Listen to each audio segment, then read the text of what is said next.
Hey everyone, welcome back to another episode of Forward Physio. Today I am with someone that I've wanted to speak to for a long time now because I have listened to him speak a lot. And I am with Chris Juneau. Chris, how's it going? It's good. It's good. Hopefully, I live up to the hype, right? Like, you never meet your heroes. I'm always shorter. That's why I don't meet people in real life. I'm always shorter than what they think. The beard is still good, but we can't have it all. Can't I have was it all. looking into taking your courses in Yeah. person, so I guess I shouldn't. I shouldn't see that height in real life. Right. Yeah, unfortunately, but Jason makes up for it. So between the two of us, the average height. See, we're all about stats. So we're Okay. going to drag the average up with Jason's height to get us to a balmy like 5'10", which is nice. Yeah.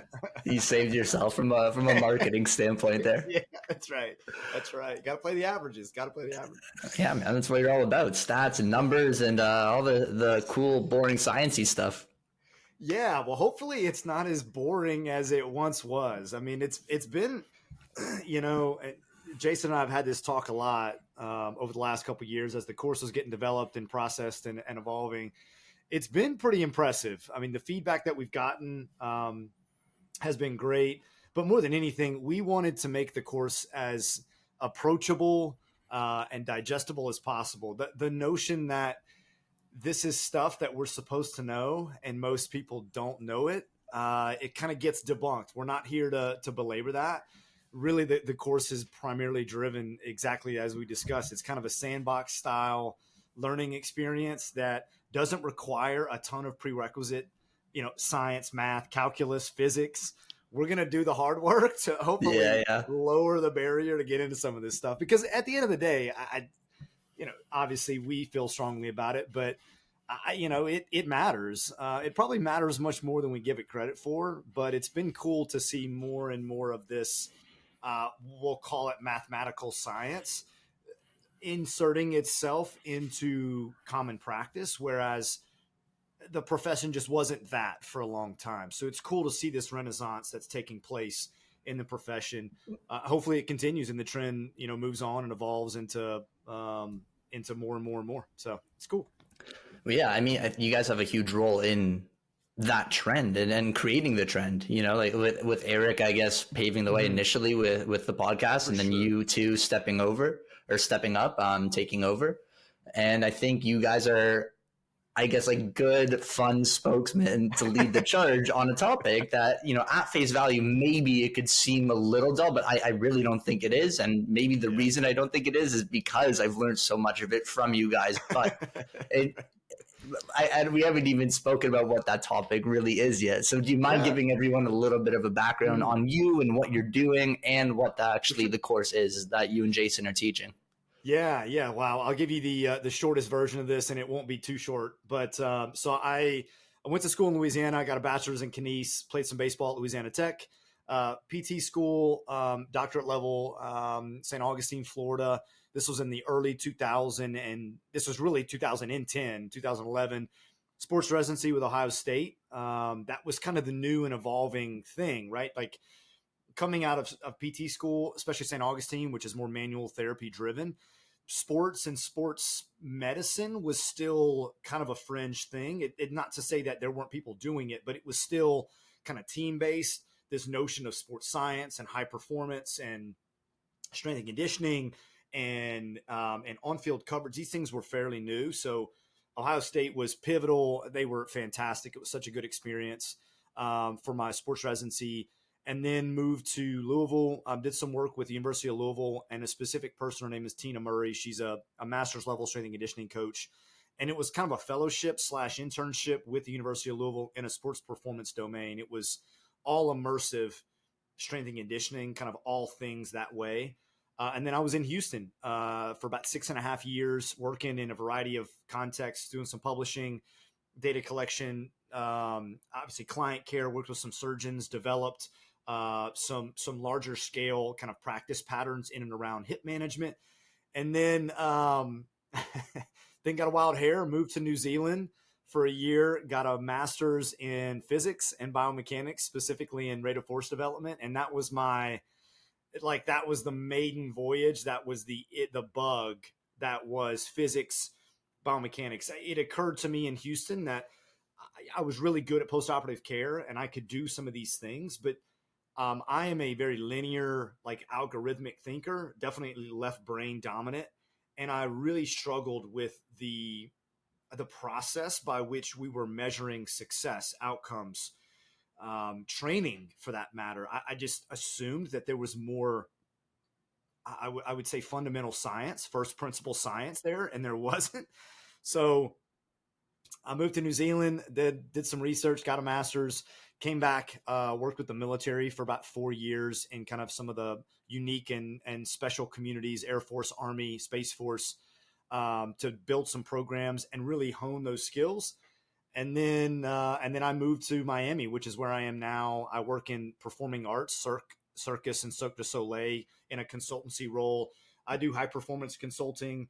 I have a management company that does staffing, medical staffing as well. And then Jason Tuori and I, about 2 years ago, founded a continuing education company. The company is called ANSYS Solutions, but our flagship course is Dungeons and Dynamometers, which is right. It's so right for a variety of reasons. One, to your point, it took something that's somewhat gray, dull, and maybe a bit raw in kind of this pedantic science, or mathematic thing, maybe a bit stale, and tried to make it as entertainingly fun as possible. And so exploration, dungeon crawling, the whole thing kind of became our ethos. And the course has taken off. This is going on year 2. We've done, I don't know, 12 or 13 courses, including an online. We're going to be recording a course soon, from all over, different walks of life. And to be honest, it's been nothing but pleasant. We've had some amazing interactions. The feedback has been cool. But what we teach is fundamentals of force testing. And it's not exclusive to handheld dynamometry, although that's kind of the crux of the course. We do force plates, isokinetic. We'll do some speed based, so like velocity, VBT, and then also like some of your more traditional gym aware type stuff. And then we'll do all the way down to force plates, force frames, and then different styles of testing and methodology. So it's been really cool. It's a lot of fun. And so that's kind of the 1,000,000-foot view. It's been a hell of a ride. So it's a lot. It's cool. Yeah. The priority has always remained the same, and that is demystify the notion that it's too complicated or it requires too much time should not be the answer for us as a profession in general, not doing more objective, right. Or I say objective, that's a bad word, better objective testing. So, right. Yeah. Let's sort of, I guess, unpack why it's important in the first place. So when I was in school, I was still learning manual muscle testing. Sure. And that wasn't long ago, Chris. No. I mean, listen, that's still being taught. And let me be very clear. I will never bash on. So manual muscle testing is objective, mm-hmm. but it's dichotomously objective. Realistically, it's either all your force or some version of less of all. Like there is no in between. So you're objectifying, like the notion that there's a 1 or a 2 or a 3, it would really be, it's a 0. It doesn't move.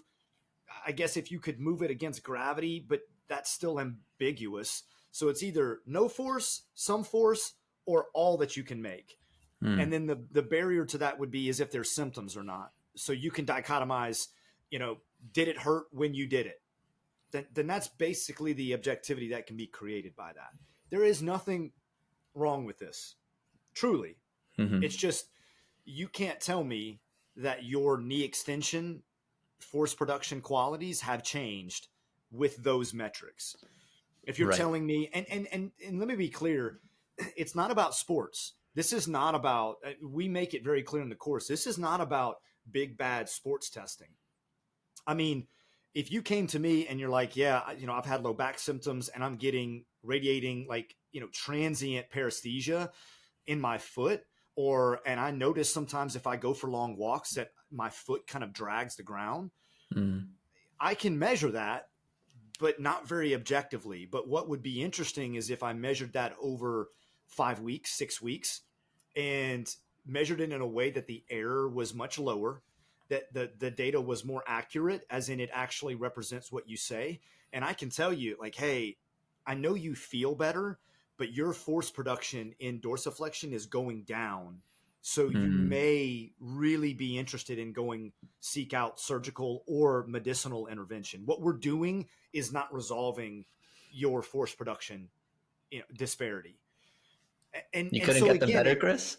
what's that? You couldn't get them better? Couldn't get a better, dude. Get a better back. Get a better back, No, but I think these are the kind of situations, and go into the land of, orthoses and prosthetists. Like, wouldn't you want to know if somebody is resolving foot drop, and that you should keep seeking that, or put them in some kind of rigid orthoses? These are things that I don't know that we're doing very well. And then again, obviously you can expand that outward into sports performance. If we're looking at, comparisons to data matched norms, which we do an atrocious job, because we typically miss the good stuff and then love to get into the less diagnostically sensitive stuff, the jumps, the cuts, the runs. These things are generally speaking way, way harder to measure force production. You're just measuring a movement at that point. And so, yeah, I think there's a ton of applicability that doesn't, and that's just the testing. You can go into a whole nother diatribe on training, using more objective in highly sensitized tissues or individuals, using a more objective approach to progressive overload, which requires you to kind of tap into this, right? I'll do it this direction, right? The envelope of function. You're trying to get to the higher ceiling of their tolerance, which creates the most adaptation. Yeah. Well, this is a more objective way to find that, in theory. So there's a lot that goes into it. We could teach a whole course just on that. Primarily what we talk about now is just making sure that there's an accuracy paradigm to what you're doing. Minimizing error is essentially where all testing should be hinged on. You trying to minimize error, knowing that you'll never remove all of it, but you should try. Right. Yeah. I had a student recently who's like she actually just wrapped up her program. And when I told her that I don't grade my MMTs, she was so relieved, because she's like, it never made sense to me. I'm like, it didn't make sense to me either. And the reason I still do MMTs is what you said. I sort of dichotomize it. It's like, does this hurt when you produce force? What about when you go a little bit more? And then if I feel like it's appropriate, then maybe I'll bust out the Tindeck and we'll put a number on it. Of course. Are there times where it's not important to you at all to put a number on it? Like when, how, I guess, because there's so many conditions out there, of course, where it's unclear whether or not people need to get stronger or have a higher force production. Eric would kill me if he heard me say if I just left it at stronger, but have a higher force production. Like it's in order to get better. Like, why do we need to be so objective with our testing? Well, it makes an assumption though that I think there's a problem at times. We do a bad job of dichotomizing. If I put you on a device and measured your force output, and I said, does this hurt? Well, then that is not it's a force test. It's a force test to pain.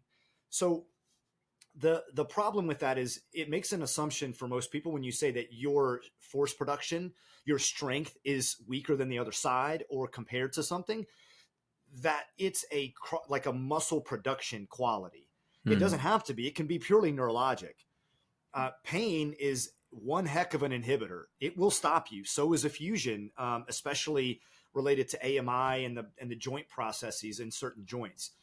So it doesn't mean that you are weak in the sense that your force production capabilities at the physiologic level, like your muscle didn't disappear. The cross section bridges, right? Like it's this notion of, oh, your muscle's atrophying. It's like Jason and Megan get the biggest kick when I say hypotrophy.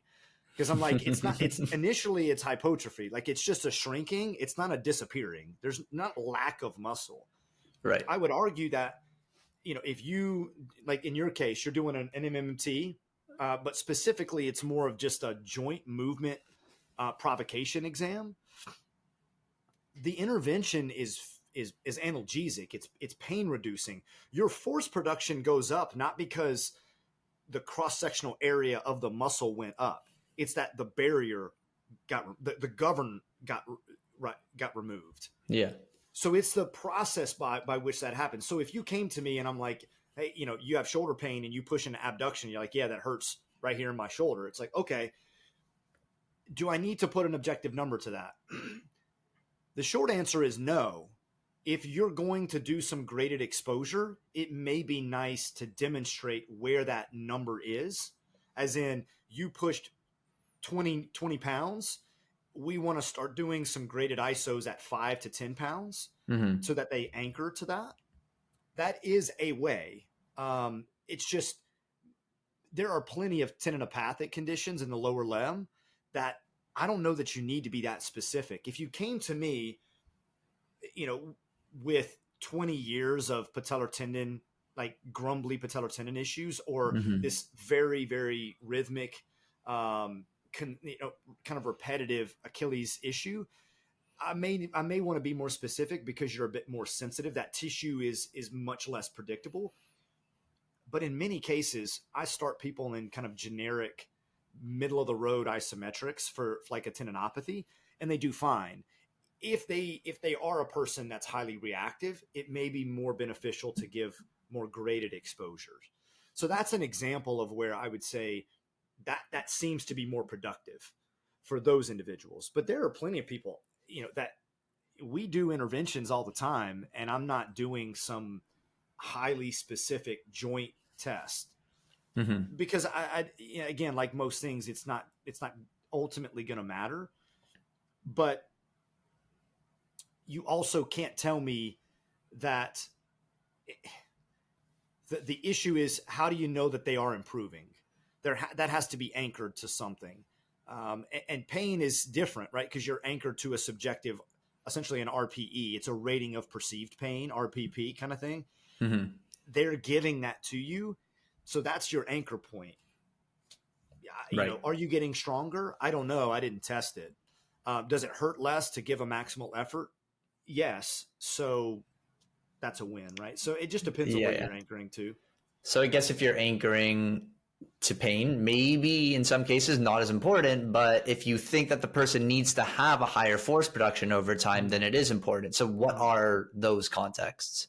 Yeah, so because if you came in with patellar tendon issues and you're symptomatic, then the first intervention is going to be it should be pain reducing, because if I measure left to right or measure you against the data norm and I'm like, wow, you're way weaker. It's like, yeah, but that's because it hurts. You know what I mean? So if I take it away and then 5 weeks later, you're like, this is as hard as I can kick. And I'm like, hey, you're still 25% below torque to body weight normalization, normative data, sorry. Or you're 30% asymmetric compared to your other side, but it's non-painful. Then I'm like, great. You need, like, this is a training process at this point. Right. Right. And that gives us an idea of, okay, what do we know about tendon adaptation? Well, we know that, typically speaking, it's either high rate or high relative load of an MVIC for a tendon condition to, in theory, manage the connective tissue and the collagen to induce some kind of stiffness, organization, and force transference. So we can do that. The other thing I'll say about training with a Tendec, the thing I love, and I actually draw this on a whiteboard constantly in the clinic, is the notion of the three little bears, right? The Goldilocks zone of stress and in the envelope of function dies work. And I tell them, like, the cool thing about a Tendec or any load cell for that matter is you are re-anchoring every single so you're anchoring today to where your MVC is or your MVIC to symptoms are, and then we're programming a percent of that. So in theory, we're much more accurate, maybe to that 70 to 80%, because it's reestablished every single time you come in. Cool. As opposed to doing a 1RM squat on a Monday and then using that 1RM number for 8 weeks in a meso or a meso block. You're like, wow, we're still anchored off of something that hopefully is better. but you right? don't So know. right, but the relative percent is. So I think it works a little better in that way, a little Yeah. bit more specific, right? Yeah. Hey, physios. I know that we all know how expensive continuing education courses can be. What if you had the chance to learn from some of the brightest minds in the industry from the comfort of your own home, all at the fraction of the cost of those weekend courses? This is where Masterclass by Physio Network comes in. Imagine having front row access to the world's leading experts breaking down complex topics into digestible, module-based video courses. It's basically like Netflix for physios, and it gives you the option to learn about a ton of different topics. If you're interested in a particular area, the chances are that Physio Network already has a masterclass on it, or they're working on one right now. Masterclass is your ticket to staying relevant, informed, and delivering the best care possible to your patients. Click the link in the show notes and use the discount code NOAH10 at checkout to get an exclusive 10% off on Masterclass. Don't miss this opportunity to elevate your expertise. If you're still unsure, test it out with a 7-day free trial. You're going to love it. Let's say you had that person who wasn't in pain anymore. Mm-hmm. And there was a 30% symmetry or asymmetry in regards of how hard they feel like they could possibly kick. Mm-hmm. Why do you care at that point? You know, like if the person's like, listen, I'm cool and I'm not in pain anymore and I'm happy. Are you sort of on their team with that and saying, you know, okay, great, then we're done. It's not that important to be perfectly symmetrical. Or do you make an argument that it is, or at least somewhat more symmetrical? Yeah, I mean, this is a big argument, right? It depends on who they are. If they're an athlete, then there may be an inherent biased asymmetry that may occur. I mean, for most people, and this kind of gets into area that I've really pushed hard in over the last few years, which is all-cause mortality and the notion that people can do quite well for themselves by meeting some very, very low minimums of physical exercise and activity. Mm-hmm. The question, right, and we could never say this, and I want to be very clear, the notion of testing, especially as it relates to risk, is based on probability, right? It's the notion that if you are a 25% difference from left to right, we interpret that, right? This is an inference that your probability of injuring that limb is higher. Now, it's already higher because it's been injured previously, right? Mm-hmm. So your probability is already greater. But the notion of confounding of these modifiers that are baked into probability make the notion of risk super, super difficult. So what I tell people is this, in these simple words, it's like, listen, I can never tell you that you won't injure this limb again. I can tell you that this limb is different than this limb, and this limb is different than most other people in a bad way, in an opposite direction where we would, right? If we look at the majority of the population and here's the bell curve, you're on this end, right? Well, I guess for the audience, you're on this end, right? Like you're on the left end, 2 standard deviations. That's not a great place to be. If you were 2 standard deviations below cardiovascular well-being, that'd be a bad thing, right? And so strength production qualities, we think that as well. And so that's how I want them to understand it is, listen, the fact that you feel better is amazing. And you can continue to go live your life. There's some super simple things that you can add in that will likely continue to see this improve and will likely add some protective benefit to this joint, to this symptom. I will never promise that. However, it generally speaking does tend to bias that way. Mm-hmm. And I tell them I use this example a lot. And it's a modification from Eric and Scott's stuff where they talk about kind of a minimum barrier, right? So cutoff scores are primarily premised on the notion that you need to just meet this level, but it doesn't really give a very much indication on what it means to be above or below that. Mm. As in, you got to be this tall to ride the ride. If you've kind of heard this notion before, right? Like you go to the circus or the fair and there's a line, right? You go stand up that to the line and you're like, oh, I'm below the line. So what that means is that it's inherently dangerous. It doesn't mean that they're being mean. It just means that the harnesses and the apparatus is literally not designed for somebody shorter than that. You run the risk of falling off the ride. And that sounds like a bad idea.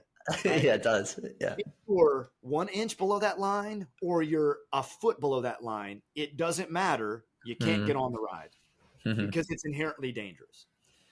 If you're above that line, great. That means that you are tall enough to ride the ride. Does it mean that you're going to have a good time on this ride? No, it does not. It means nothing for how well you're going to do, for how much enjoyment you're going to get. Oh, and by the way, if you're an inch taller or you're 2 feet, it's not like the person 2 feet is going to have more fun than the person that's an inch taller than the line. It's literally just an arbitrary cutoff to say, if you're below this, you shouldn't ride this ride. If you're above it, you may vomit, you may pass out, you may have the best time of your life, but there is nothing beyond. There's no scale behind it. This is where the FMS failed way back when, is it tried to create an ordinal numeric system to what a cutoff is. A cutoff is a barrier. It's an entry point, nothing more. So it doesn't say if your knee extension torque to body weight is 3 Newton meters per key, that you are going to be a great football player. No, it just means that there's a cutoff that we've kind of found. That's a general representation of competence of knee extension. Probably get close to that. But 2.99 and 3.01 are the same thing. Yeah. It's just basically saying like, there's that line. But if you're below that, it seems like there's a risk, an unnecessary risk that you're taking. If you're above that, if you're 4.5, it doesn't mean you're great. It just means you got a really strong knee extension. Right. So I think it helps people understand that I'm not giving you a golden ticket to the chocolate factory. I'm basically saying like, you're at least tall enough to go into the factory. You're can have a good time. You know what I mean? If that helps people understand that anyway. Yeah. So I guess an example of that would be like with ACL return to sports stuff, that 90% limb symmetry. If you're at 92, your injury risk isn't necessarily reduced compared to someone being at 90. But if you're at 80, then maybe you have a higher risk of injury or re-injury. In theory, right? But to go back to the original question, why this stuff matters is research wasn't organized this way. That's why we're seeing such a big push in the academic and kind of empirical landscape to go address these things. I'll speak to a colleague of mine, Megan Graham, who is a co-host on the podcast, right?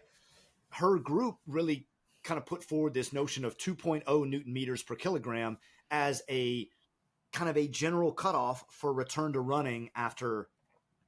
That's when gait seemed to normalize with a regression analytics continuum. Now, again, it doesn't mean that 1.99 isn't good enough. It just means that that's around that area.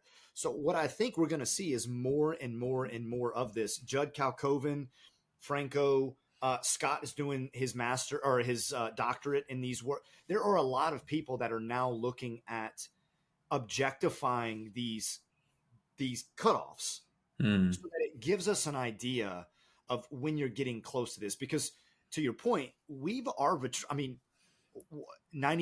What about 89? What about 95? What about 84? We kind of created these arbitrary cutoffs because they feel nice. Like 80%, like, oh, 90%. Yeah. There's just not a lot of really robust research on this on both ends. Because now you're taking a specific, somewhat myopic kinetic variable or functional test, and then applying that to a very, very complicated output. Yeah. Knee injury. Right. And so I think what I've been really excited about is that there seems to be a renaissance in that way. of exploring this more and more and more and more, finding these cutoff scores. And which is why one of the number one questions we get in our courses are, well, what's this number mean? Is it good? And I'm like, that's a great question. I can tell you there are some norms that we know based on somewhat suspect and inconsistent studies. So take them for what you want, but we're getting there. I think that is getting better so that we can start applying that to individuals and say like, hey, like I said, I'm not telling you that you're going to walk out the door and never hurt your knee again, or literally, like you're at risk of sneezing and tearing your ACL. I don't know. All I know is here's people that are doing well.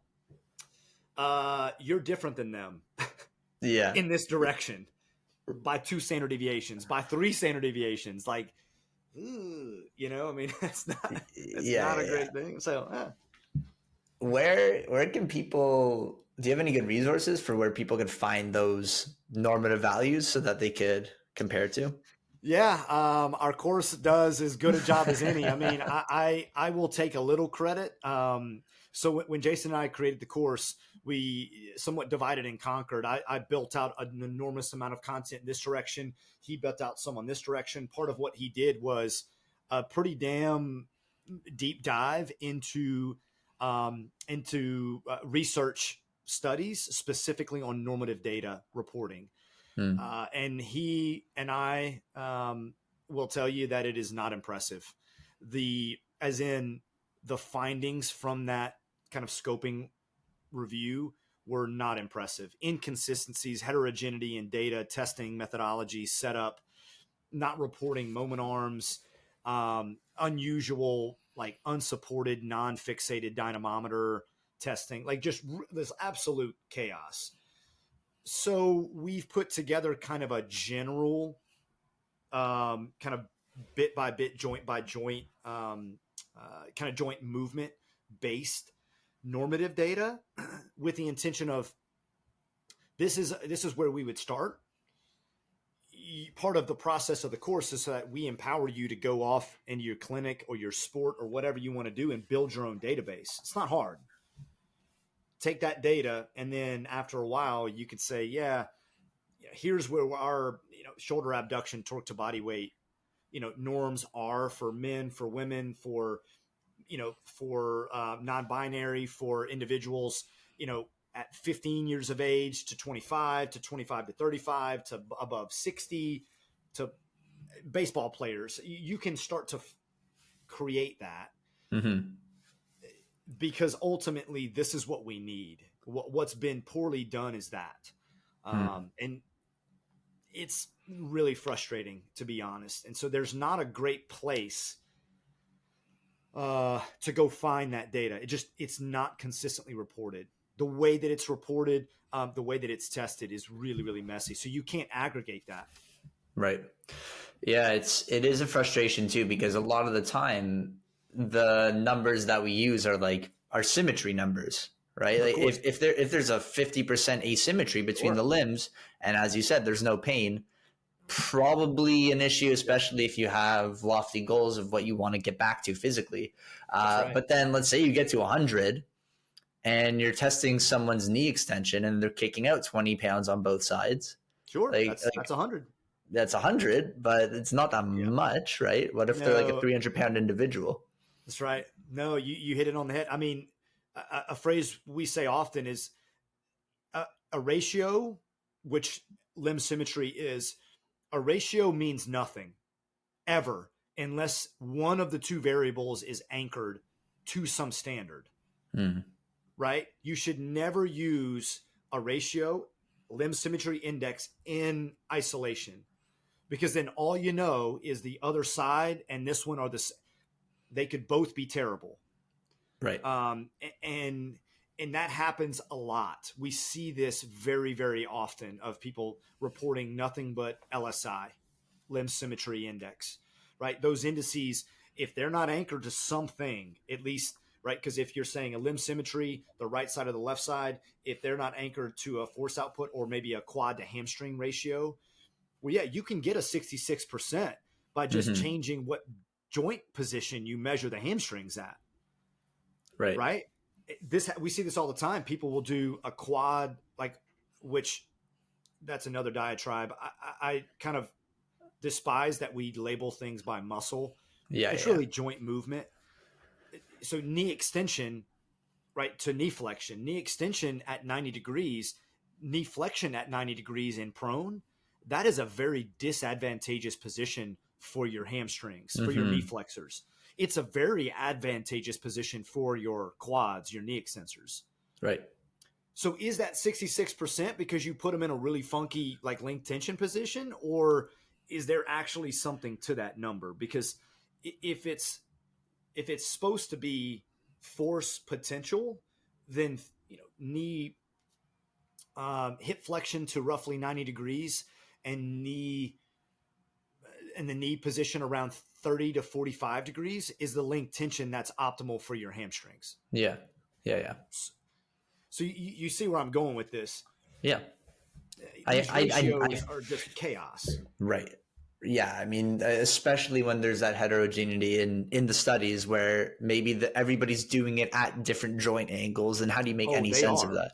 I'm sure. Trust me, we've looked them up. Yeah. I mean, it's everything from prone at 90, prone at 35 to 40, seated at 90, seated at 35. This is all knee flexion, by the way. Yeah. Knee extension, short, 90, 65, 70. Those are primarily the most common testing positions. Right. Yeah. I want you to pick me apart here. Okay. So this is why I had you on the podcast today. Number one, to degrade me, and then two, it will help me out. Like I'll be a better physio because of it. You know? Okay. We have a Tindeck in the clinic. Yep. Right. And I feel like I just finished reading the book, like Tindex for Dummies. Okay. And I want you to help me be a pro. Perfect. Okay, so we'll do what we can.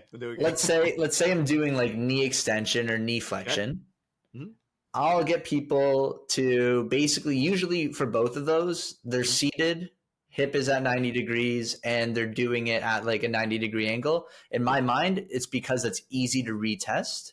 I'm not necessarily thinking about like what is the best possible joint angle to produce a lot of force or to produce the maximum force. I'm thinking about like what's the easiest to get right each time I get them up on that chair. Yeah.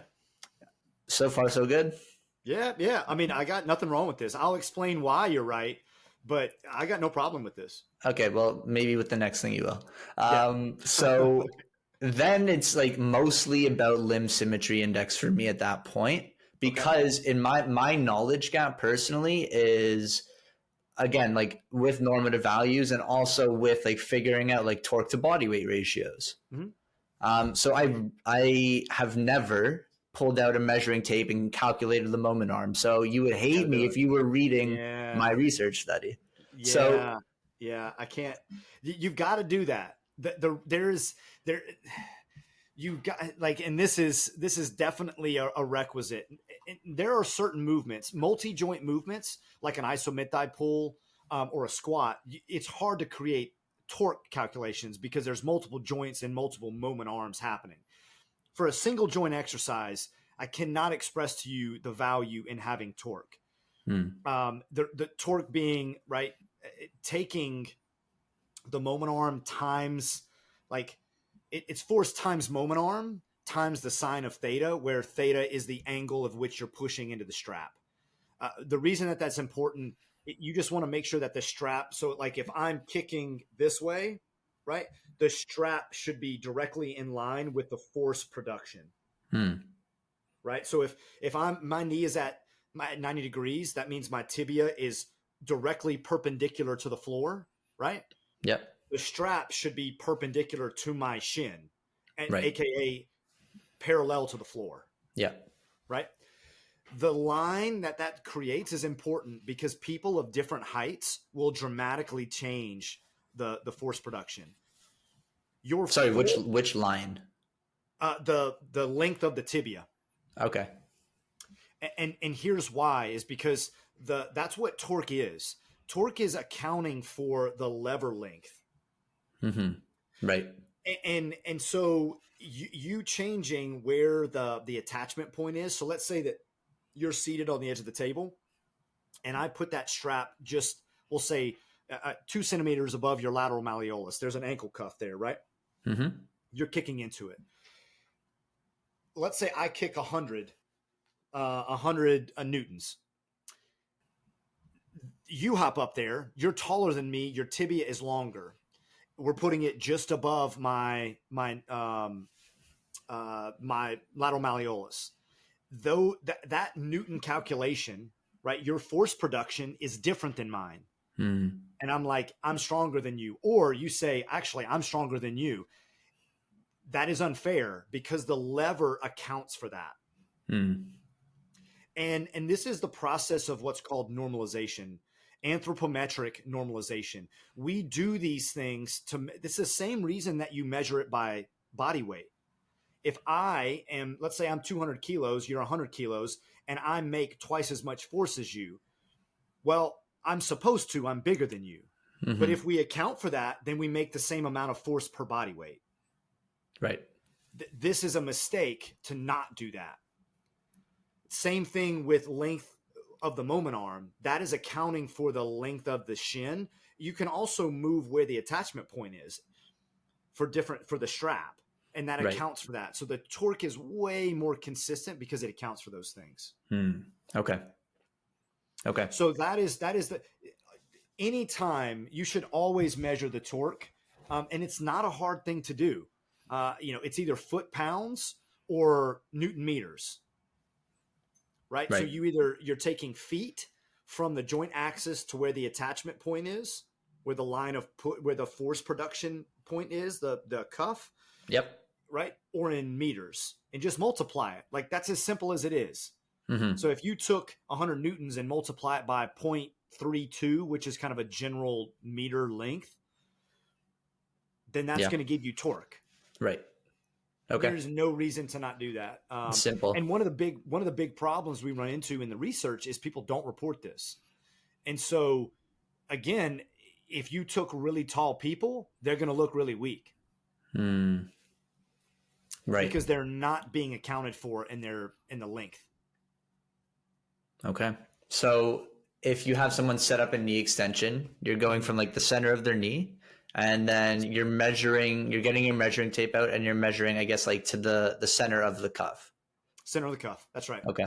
Yep. And it could be whatever you're going to measure, right? So if you're going to measure, like a good example is shoulder flexion. So it's typically from the acromion out to the cuff, where it would be on the distal aspect of the radius, almost near the styloid, right? The middle of the cuff. Yep. If I'm measuring ER/IR, then it's the cuff, right? Same place, styloid, to the olecranon, because you're pivoting on this axis. Mm-hmm. Yeah. It doesn't take a lot of time. It really does not. But it's a big problem. Some of the ASH test data, I think, is very deceiving because of that. What is that? The ASH test is the prone shoulder test, where you're pushing into technically shoulder extension, right? Yep. You're lying prone. You're either pushing into a force plate or into a load cell. So it's the kind of the I position, the Y, and the T shape. Yeah. There's some really good data looking at overhead and shoulder function. But again, a lot of it's force. So it just drives me crazy because it's not – you're going to get big differences for sure. Right. So you will always care way, way more about torque than force. And I think that that example that you gave about the body weight helps sort of really, really like give that a lot of like a sound reason to that. Mm-hmm. And then for like torque to body weight ratios, I guess that's a lot of the time of like the normative data that we're looking for, right? That's correct. Okay. But again, when we say normative, that's a bit of that is also kind of a buzzword. Normalizing anything is accounting for that characteristic. It's kind of removing that from the equation. So when we divide by body weight, we kind of take your body mass out of the equation. Mm-hmm. Is essentially what this means, right? Right. You can normalize by age, by gender, by position, by sport, by injury, but you can normalize it by all these things, essentially taking your data and saying, So I want normative values for 25 to 35-year-olds with patellar tendon issues that play football. Hmm. Okay, you can find that normative range there. That's essentially what that means. Right. The simplest thing I think would be those two. You're normalizing it by shank length or by moment arm, right, for knee extension, and by body mass. So torque to body weight accounts for that. Um, because the other thing too is you can also use that. I use this, and I've known a few people that do use this in body characteristic changes, as in weightlifters and cutting, right? Is Hmm. because you can find a critical point where if I cut beyond this, my force production chases and goes down with it. But I can cut down to this and still maintain, sorry, yeah, I can cut down my weight and still maintain a relative force production that's the same at 85 kilos as it was at 90 kilos. So Right. that's a cutoff range that I can tolerate. But if I cut down to 75 kilos, my strength chases with it. And so then it's not as productive. Mm-hmm. Right? Because we want to know, are you just big or are you big and strong? That's different. You can have a lot of mass, then that mass is not productive. Right? Yeah. So that accommodates for that is now somebody will certainly, I don't know what somebody and always was like, well, strength and mass is curvilinear. Yes, it is curvilinear. It's not linear. Like small people don't make little and a lot of big people don't make more. It is curvilinear. It like, right. As well, go this way, I guess, as in like, there's a pretty good, like there's a sweet spot of kind of where mass and force are equitable. Just because you keep getting bigger doesn't mean strength travels with that linearly. Right. Right. You need to be a lot bigger to drag even some strength up, which is why you see, bodybuilders, things like that, or power lifters and like strong men Mm-hmm. athletes. Right. It's not linear association, but generally speaking, we would expect somebody that is larger to make more force. We want to account for that. Sure. Sure. Okay. So, like, let's say you get a torque measure, Mm-hmm. Chris, and from that point, like once you have the torque measure, and let's say you don't have a lot of normative value, how do you Yep. sort of make sense of it in your mind? Are you like then just going back to LSI, or like Mm-hmm. what are you grounding it to if the data sucks overall? Is Yeah. it your own database that you have? Yeah. So the short answer is yes to all of that. When I first started, I took the data norms that we have and used them as a general heuristic. Like, hey, this represents all populations, some athletes, some gen pops. It's kind of like 1.6 Newton meters per kilo is kind of a number that's used. All right, we'll start with that. You're pretty close. I'm pretty good with that. You're also 50% of your other side. Okay. Then that gives me like your non-involved was 1.5, your uninvolved is 0.7. Okay. Then that gives me an idea. As I've built database collections and kind of built up my exposure, that number starts to fluctuate and becomes a bit more accurate as what I would consider. Early on, if I don't have anything, you're exactly right. I would use LSI, um, but again, you're still not quite sure what that number means. And so you have to be somewhat interpretive of like, yeah, I mean, you're equal. And let's be honest, maybe when they came in, they were painful and they weren't equal. Getting them to equal and non-painful, I don't know that that's a bad idea or a bad thing. Yeah. We just can't tell them, specifically, like, because they're going to ask, like, well, how do I rank up against other people? Of course. Good question. Yeah. Yeah. Well, yeah, Mm-hmm. yeah. So that's the only place that you can go. But let's be clear, because this happens in the course as well. It's like, well, there's no normative data, and I'm like, okay, well then when somebody comes in and says, yeah, my back hurts, and they're like, oh, what number is that? And you're like a 6. Is that anchored to anything? Like, is there any normative data on that? Like, no. Yeah. what about your MMTs? Like, do you know that everybody has 5'5" shoulder strength? No. Yeah. Right. So it's no different. It's not like this is somehow not as regulated or studied. It's not. This is actually more specific than that, because at least you have a number to put to it. Yeah. So no, I that's part of what I think we're going to see over the next, I think in the next 5 to 10 years. And there are companies that are doing this already. I have some problems with what they're doing, if I'm being honest, for a variety of reasons, and how they're collecting it. But there are companies doing and creating databases. Okay.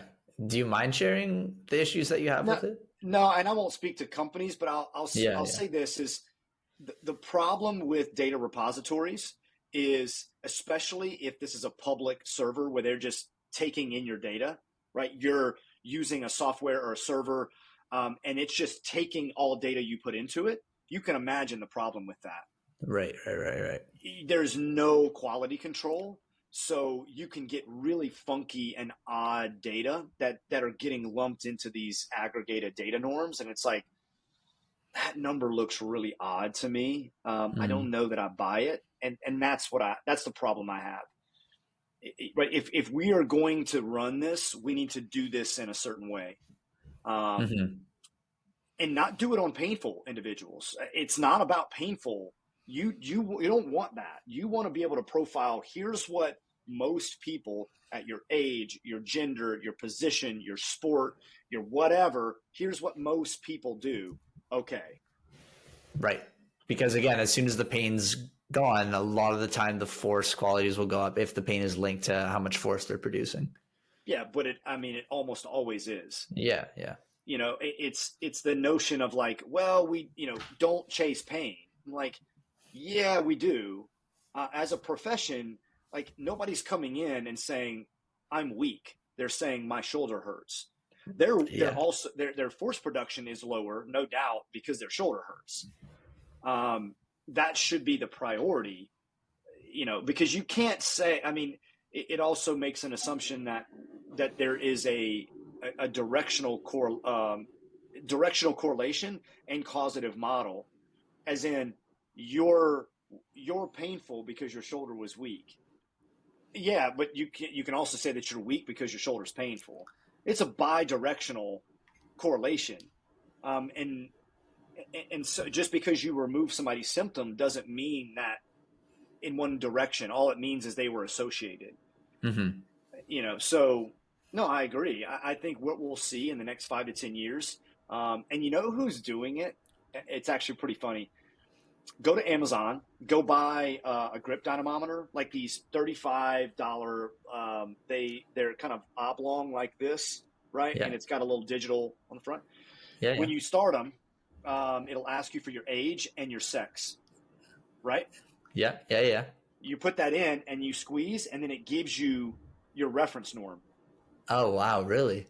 Yeah, okay. These things are $35. That's funny. Very funny. You mark my words, in the next 5 to 10 years, that will be the next thing. Is immediately when you, on your Tindeck or on your data testing, your force testing software, as soon as you put it in, it's going to give you a, what criteria do you want to measure it against? Oh, male soccer players, 25 years old. Here's the reference norm.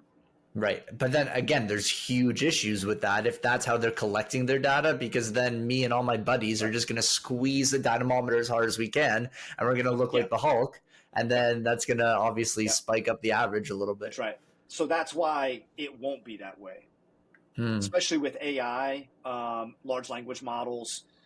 That's what will do this. They will aggregate that data specifically from academic resources, purely empirical data. And these studies will inform those devices. It won't go to some general cloud. This will be, here's the norms that we have on 25-year-old, professional, women soccer players. And then it'll reference it that way. In the next 5 to 10 years. Cool. Yeah, that's what I mean. It's already being done in grip strength dynamometry. But your example is actually a really good point of, yeah, well, what happens if you just take both hands and squeeze that dynamometer, and it's like, yeah, you're blowing away the norms, and just because you wanted to have a good time. This is the process with hardware versus implementation. We've seen an explosion in tech, which is amazing. The barrier to purchasing way lower. 10 decks are $220. Now we have a problem with utility and application, which is why we made a course. I mean, literally, there was a time where our course would have never done anything had we even started it, because the barrier to using dynamometry was cost. Right. Like before my time. Dynamometers. Yeah. I mean, like some of the Jammer, some of the old, Hogan microfets, like these things were crazy expensive. The Lafayette devices were, almost $1,000. Like nobody's gonna buy that. Now you can get devices $35, grip strength dynamometer, for $35. Yeah. So now this matters. Right, for sure. I also feel like the other issue is like there's all this tech available, and sure, there's definitely a surge in the uptake and people using them. And yeah, I agree also. Like, I mean, the reason I had you on, again, selfishly, was just for me. I needed to learn how to be a little bit better. Yeah. But it's also like, I think it comes down to the education and our schooling as well, like that this isn't taught. And that, again, nothing wrong with MMTs, but if that's the only way that you do objective force testing, that I think that's an issue there. So I feel like there also has to be sort of just a change at the education side of things. I agree. It's not the tech company. It's not the tech company's fault. They have an obligation, I think, to do well, but they don't know any better. I see companies post on Instagram all the time, and their setups are atrocious. There's just a lot of error in what they're doing, we'll say. Even some of the how-to videos, I'm like, cringe. Like, it's not great. But the argument is that their role? No, they're selling tech. It's not their fault you abused it. Right. But whose fault is it? Where's the blame lie? And to your point, it's an educational problem. I agree with you. I hope our hope as a company as well is that we are invited to do a bit more at the entry and academic level. I agree. I would be amazing to teach this to last semester, kind of culminating students, or as part of the curriculum in general. Yeah, absolutely. Mm-hmm. Absolutely.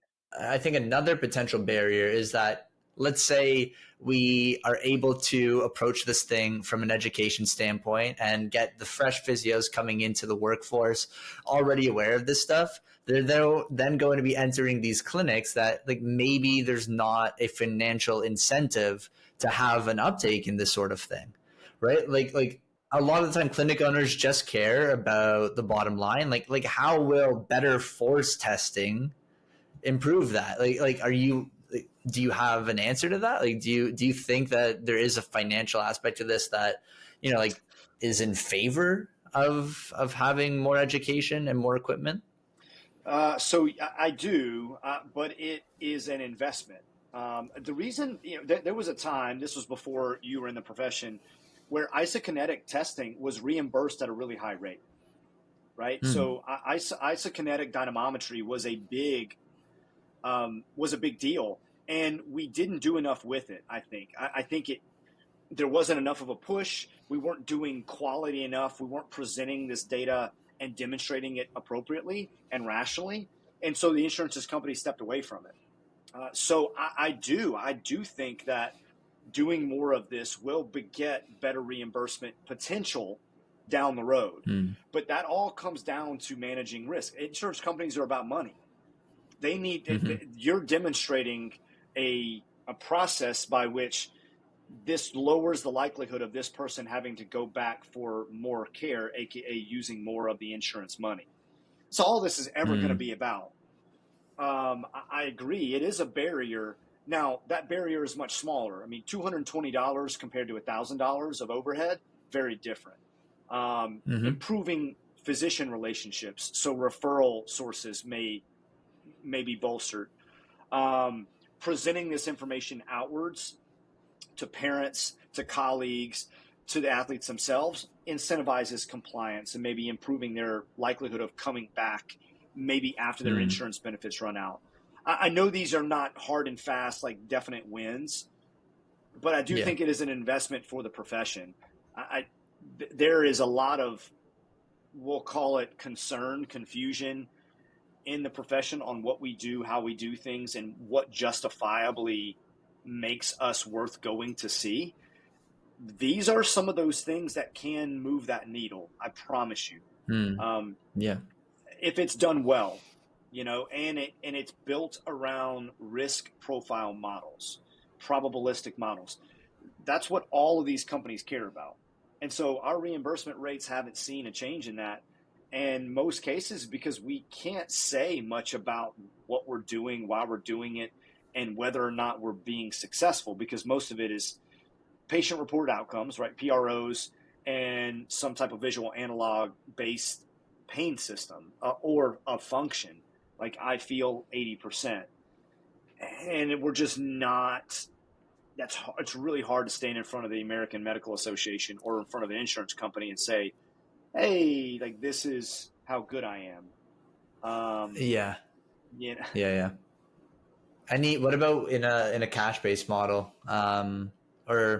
Because I mean, a lot of the listeners are also Australian, Canadian. So what do you think from that regard? When the insurance companies are maybe like they're out of the picture a little bit more? Yeah. So I know in New Zealand, and I heard this recently from somebody that they're moving towards a model of expectation of dynamometry testing. Because it's universal healthcare. Wow. They are expecting this to be part of their exam, eval, and their outcome. Amazing. Some version of this, which again, I think this is justifying, like when we say they're good or they're not good, here's why. Right. And other cash-based, I'm in a cash-based model now. I cannot tell you. So in a group in performing arts and circus, that is fairly underserved, and we'll call it a bit, they're a bit behind in some of the sports science domains that we would consider force testing, some of the more, biometric profiling. The number of people that I see then do some of this, and they're like, this is the coolest freaking thing I've ever seen. And it's very simple. I mean, but they're like, oh, this is incredible. I've never seen something like, oh my God, this is insane. And they take this to their employer, there is all kinds of utility. We have scratched the surface of what this is. We're still talking about risk profiling. We haven't even gotten into, well, are there barriers or echelons and substratifications of performance that we should care about? Indicators of success, all of that stuff. No, there's none of that. Right. Not to mention something that you've mentioned that you're big on, which is also using these things as treatment as well, and not just from an assessment standpoint. But I think that would be for another podcast if you wouldn't mind joining me for another one. For sure. I love that. Cool. I probably use it more for training than I do for testing, if I'm being honest. Yeah. Now, part of the training is testing, but you can get away with much more error in training, so it's way more fun. They love it. The feedback and the compliance is through the roof. It's amazing. Yeah, people do love looking at the numbers. Gamification is the currency of compliance. I'm telling you right now. You gamify anything, somebody's like, oh yeah, that's kind of cool. I'll do that. 100%. Even on the Kaiser, when it gives you a little bit of a power up, but people become obsessed with number, right? Like, yeah. For sure.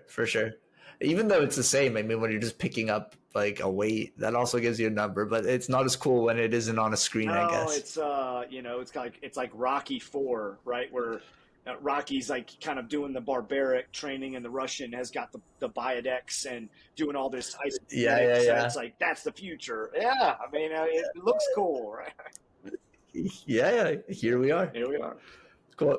So, Chris, where can people find access to the course? Where can they learn more about you? Yeah. So certainly feel free to email me. I'm really good about corresponding. I really don't mind chatting with people. CMJ027@gmail is my email. CMJ02733 is my Instagram handle.